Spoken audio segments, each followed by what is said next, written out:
Hello and welcome to Show Off. I'm here with Soul and Benton. I'm your host, Stephanie Freyler, and we are going to be talking about Breaking Bad, Bojack Horseman, and House of Cards. Before that, we are going to roll to a quick trailer of Breaking Bad. Lung cancer, inoperable. A man provides for his family. You want to cook crystal meth? That's right. You know the business, and I know the chemistry. This is pure glass. You're a goddamn artist. You're onto something special, and I would like to be a small and silent part of it. I will kill your wife. I will kill your son. I will kill your infant daughter. We're gonna start cooking again. Who is it you think you see? I am not in danger, Skylar. I am the danger. A guy opens his door and gets shot. You think that of me? No, I am the one who knocks. Either we're all going home and none of us are. We're done when I say we're done. Wow, that was amazing. That show was awesome. So, thoughts? It has been said that this show has redefined television. Do you believe that to be true? I think it's a very good show. They've done some amazing stuff. Perhaps brought some new stuff to television, but I wouldn't say redefined television. Whoa. Okay, first off, it is one of the greatest shows ever created. And you know why? Because it wasn't afraid to go dark, and it went dark. It did. The end of season, was it 3? The season 3 finale when Jesse kills Gale. That scene was so intense. Jesse's crying, he's breathing heavy. And then it just ends. And then it just ends. And And you're then like, you're left, did Jesse do it? what? Jesse do it? Yeah, Jesse did it. And it just went dark. And also the creativity of the show. I mean, let's see, that one episode in season 3 when the twins, no, season 4, season 3 when the twins are crawling on their hands and knees to the altar, to pray for the death of Walter White. I mean, that scene was just one long shot all the way into this altar, and the musical montages, the dubstep when Walt bought his new cars. Speaking of Walt, he's obviously the protagonist, anti-hero. Did you ever find it difficult to root for him? Not at all. I did, Of course you did. yeah. What else is new? Tell us more about that. Tell us more about your opinions. Well, I don't know. I mean, I know the show was showing his gradual descent, but I just didn't. I mean, I would rather he just jumped there or didn't. I mean, I know it was about the slow descent, but after a while it just got to me. I just didn't like him anymore. Wow. Wow, Okay. okay. True. Well, as a pretty True. ethnic panel that we are, I would like to comment on the lack of diversity on the show. Yes, it's amazing. I loved it. But barely any female characters. When there were female characters, I wanted to punch them in the face. Skylar, right? Skylar. Do you think that was intentional? Do you think that's just the way the show went? Do you wish there was more diversity other than Gus, who did Self Chicken? Like, come on, guys. I was like, really? Okay, we're going there. Thoughts? Oh, well, personally, I myself being Hispanic, I felt good because, there was Hank's partner, Gomi. I mean, yeah. Okay, so, yeah, I'm pretty set. Mexican cop, yeah, I'm pretty good. Okay, you're happy with him? Yeah. How about That's you? you should probably have the biggest problem. Why? I mean, Whoa. hey, I mean, it's just about a bunch of people Just white cooking dudes and cooking selling meth. Yeah, it's We all like know I some don't feel like at I need to home. have like. from Appalachian Mountains. We know. We got that. Or we don't. Anyway. No, you look at this so mad. In the supporting character of the show, Jesse Pinkman, as played by Aaron Paul, has received an incredible reaction from viewers. A lot of people can relate to him, which is a bit concerning, but I do see that. Do you relate to him? Yes. I mean, he's not perfect. He makes mistakes. He's not the smartest guy out there. But, I mean, he tries to do, a lot of times he tries to do what he thinks is right, not all the time.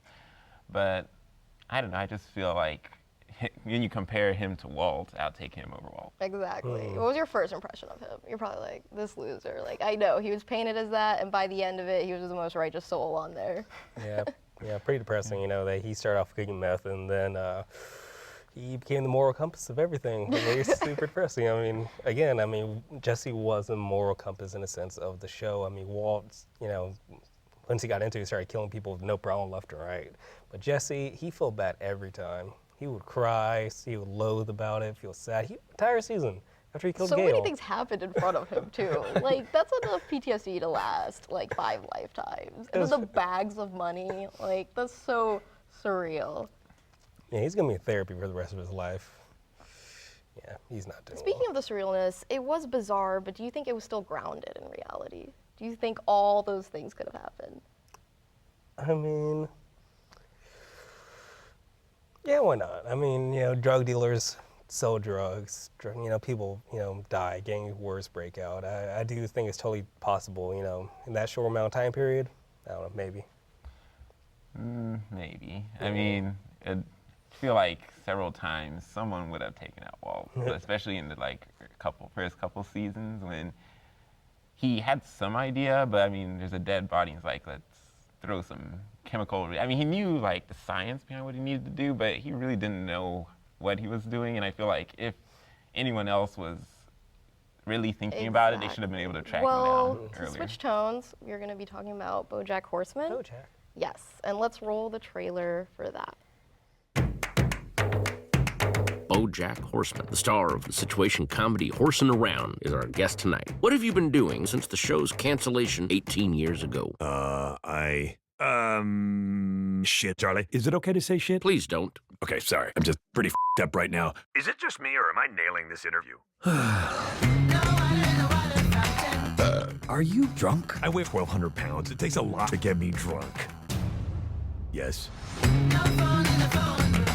I'm not calling you as your ex. I'm calling you as your agent. All right, there's no need to get... What, catty? Are you gonna say catty? I was not gonna say catty. All right, what were you gonna say? I was gonna say catty. You're dating him? Yes. This is your boyfriend? That is correct. Uh-huh. This has been inside this. Yep. But in a sexual way. Yes. Even though you don't want anyone to know it, you secretly have a good heart. You'll never guess who's here. Bojack Horseman. He got a little fatter, but it's definitely him. I thought maybe for one night I could go out to a bar and try to forget about myself. But no! And maybe because you're pretty, you're used to getting away with things. But you are a horrible person. You think I'm pretty? That was a regrettable life choice. What'd you say? I was tweeting about all the weird stuff you do in bed. Wow, okay. So, let's talk about this show. Netflix new original show, Bojack Horseman. Some say it can be compared to Family Guy. No. I don't think so. I'm thinking a more elevated version of Archer. Would you agree with that comparison more? No, I wouldn't. At all? No, I mean, Bojack is it's its own show, you know. It does have some Archer moments. It does have some Archer moments. The quick sexism, Archer. It does have some more Archer moments, but at the same time, it focuses on more relevant issues than Archer does. I mean, in episode 3, Prickly Muffin, when Bojack is talking about, you know, basically his co-star on the Horsing Around, Sarah Lynn, she grew up to be, you know, kind of a slut. She just lost her way in like a Miley Cyrus-esque character. And Bojack did have a part in, you know, doing that by neglecting her, giving her terrible advice. But at the end of the episode, Bojack completely absolves himself by saying society's fault. And how many times do TV shows and news and everybody, you know, do that? They absolve themselves by simply saying, society's messed up. I didn't do anything wrong, society did wrong. Exactly. Your thoughts, Benton? Yeah, I'd agree that it's definitely, I think, like, above Family Guy and other stuff. I mean, there's a lot being said in the show, and I mean, like the episode 2, Bojack Hates the Troops, in which you know the show kind of observes on how the media obsesses over every little thing, how a person, you know, expresses a personal opinion on the news, and all of a sudden they are castrated and they're just, just they're just destroyed by the media. It's just the main character, Bojack, is a horse. Why? Why do you think it's a horse? Why do you think they have humans and also animals on the show? Why a mixture of both? Do you think the tone would have been different if it was just humans or if it was just animals? I wouldn't watch the show if it was just humans. Okay. I mean, I know they have a lot of jokes around the fact that some of them are animals, like, I can't remember her name. I love how they Princess stick, Carolyn. they have their own personalities, but yet they stick to their animal characteristics as well. It's a perfect balance. Yeah, I mean, there was one scene where she was exercising, and she goes from doing like human exercising things to scratching post the next scene. Yeah. I think it's a great balance. I think it's very humorous, and plus I think the fact that Bojack is a horse is kind of along with the Secretariat storyline, which they establish, first episode, and they move on to the. Oh, did he want to be secretary or something? Yeah, he wanted to be secretary. Yeah. Oh my gosh. And then kind of leading in to what we were talking about earlier, Aaron Paul, he's also in the show. He voices, does he voice? Todd. He voices Todd. Do you think he was typecast? No, I think they purposely made it to be a joke at Breaking Bad, but I mean, Aaron Paul's done a lot of stuff that are very different, like Smashed, or he's going to be in Exodus, Gods and Kings, and so that's... Yeah, I keep seeing the trailers for it, but I don't see him in it, so I wonder what his role is going to be. Well, I mean, it's supposed to be Joshua, I think, so... That'll be interesting. Because they're concentrating on the part where they're in Egypt, I think they're kind of not using him as much. I'm always excited to see Christian Bale, so I'm going with that. Not too long ago, Netflix wasn't a production company, and now they're producing all these shows. How do you feel about that? Do you think all their shows are on point? Do you think they should just stop? I think it's fantastic. I mean, the reason why House of Cards is so successful was because, big name directors are attracted to this creative level of freedom. I mean, Joel Schumacher, David Fincher, Kevin Spacey. I mean, just the amount of creative freedom that Netflix allows. I mean, they're just constantly expanding. I mean, why do you think they allow more freedom than, let's say, cable networks? Because they don't have commercials. They don't have, advertisers to worry about. They don't have to worry about offending a group of people. Yeah, no, they just do whatever they want. Yeah, and they're also, since they make like seasons at a time, they don't have to go through, I mean, there's no like time gap in between like a lot of episodes or taking breaks, so they can have a much tighter story without worrying about the audience losing it, which they do on television, on regular television. I'll go on a little bit of a tangent. HBO as well as kind of adopted Netflix model, and now you don't have to have cable to have HBO. Yeah. You can have direct streaming. So I think this is a trend. I think that you're going to see less TVs, more laptop TV consumption, because I don't even have a TV and I see all the shows. I have my brother's HBO Go, I have my Netflix, I have my friend's Hulu Plus. Like, I'm sad. Like, you don't even need a TV. But that brings us to House of Cards. It's one of my favorites. So we are going to roll into a trailer for that. That I will faithfully execute the office of President of the United States. That I will faithfully execute the office of Power is a lot like real estate. It's all about location, location, location. The closer you are to the source, the higher your property value. Centuries from now, when people watch this footage, who will they see smiling just at the edge of the frame? So help me God. Congratulations. This is going to be a big year for us. This is the memo I've drafted on our Middle East policy we've been developing. I'd like to coin the phrase trickle-down diplomacy. That Frank, way... We are not nominating you for Secretary of State. I know he made you a promise, but circumstances have changed. The nature of promises, Linda, is that they remain immune to changing circumstances. I know you shouldn't trust that woman. I didn't, I don't. I don't trust anyone. Then how could you not see this coming? Walker just nominated Carl. It's a long road to confirmation. I protect your identity. I print whatever you tell me, and I'll never ask any questions. So we're talking about trust. What is it you want? Your absolute, unquestioning loyalty, anything. We're in a very gray area, ethically, legally, which I'm okay with. Shelley Barnes of the Washington Herald, quoting a source close to the president. Not exactly sure how it got leaked. I want it over. I'm sorry, Mr. President, but I will not do that. Get ready, Kathy. Things are about to move very quickly. Okay. I'm ready. Do you understand how you're to behave? And if I don't play along, we'll cleave you from the herd and watch you die in the wilderness. You promised me it wouldn't be like this. We'll have a lot of nights like this. Making plans. Very little sleep. I expected that.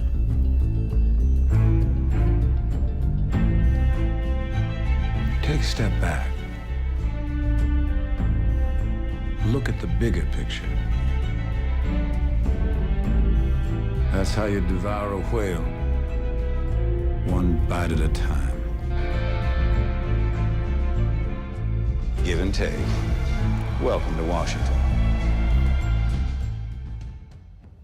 Wow. That was amazing. Have you seen the second season? Yeah. Oh my gosh. Incredible. Lord.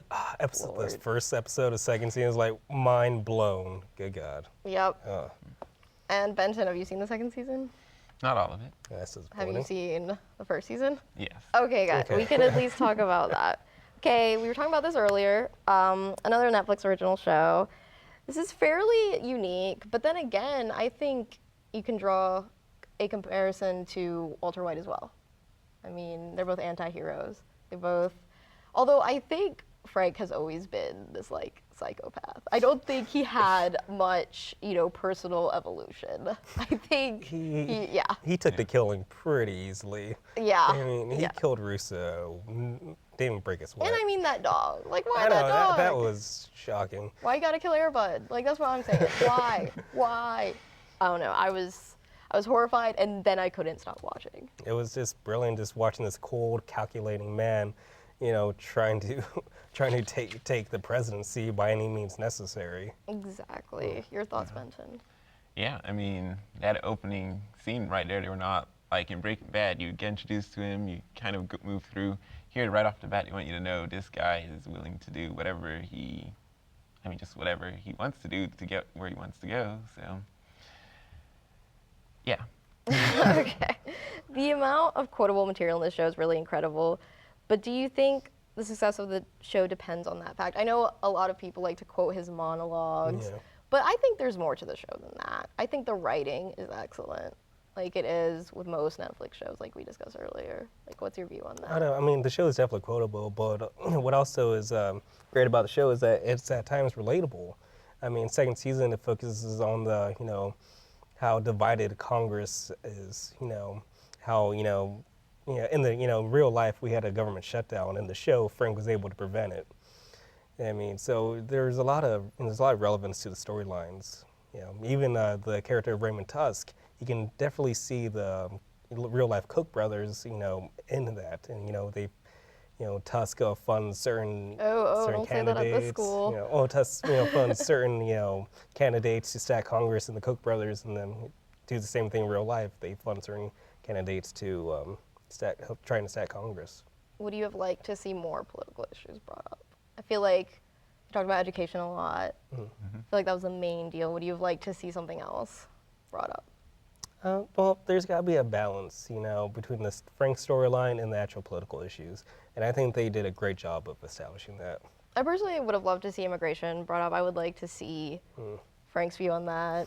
I think he would be all for it, but just so he could get more minions, because he's all about taking control. Would you agree with that? Yeah. Yeah, I mean, to answer the question about the quotes, whether the quotes are the main focus, I mean, the quotes are great, but I think the real draw of the show is we know about, Washington, D.C., we know about government, we know about politics, but we don't really have a real idea of what's going on behind the scenes. And this may not be true, may be true, who knows? But it's a way of, it's seeing the world from the point of view of someone where you're not usually able to. What do you think this says about modern day politics in general? That the politicians are after their own interests rather than the interests of people. True. Well, This has been great, guys. I have enjoyed talking about Breaking Bad, Bojack Horseman, House of Cards. From all of us here, love you.